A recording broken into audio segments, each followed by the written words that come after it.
Site and mechanism of photosynthesis. पहले हम site की बात करेंगे।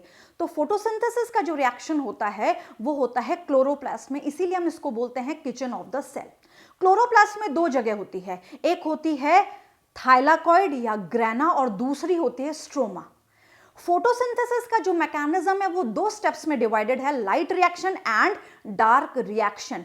जो लाइट रिएक्शन होता है वो होता है थाइलाकॉइड या ग्रेना में, और जो डार्क रिएक्शन होता है वो होता है स्ट्रोमा में। तो सबसे पहले हम बात करते हैं लाइट रिएक्शन में। लाइट रिएक्शन में बेसिकली क्या होता है, absorption of light energy by chlorophyll. सबसे पहला स्टेप है कि भाई लाइट एनर्जी एब्जॉर्ब हुई, एब्जॉर्ब करने के लिए कौन है, क्लोरोफिल है। अब जब क्लोरोफिल ने लाइट को एब्जॉर्ब किया तो ये जो लाइट एनर्जी है ये केमिकल एनर्जी में कन्वर्ट हुई।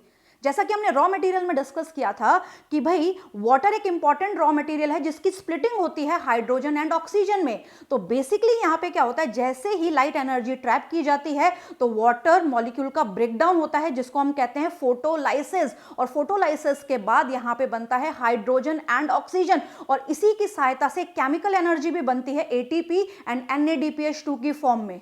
अब ये जो हाइड्रोजन है ये क्या करता है, ये CO2 का रिडक्शन या फिक्सेशन कर देता है ग्लूकोज में।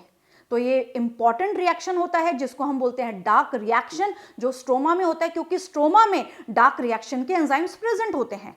सो hydrogen reduces carbon dioxide and synthesize glucose, that is reduction of CO2 into carbohydrates. So this is about the mechanism of the photosynthesis.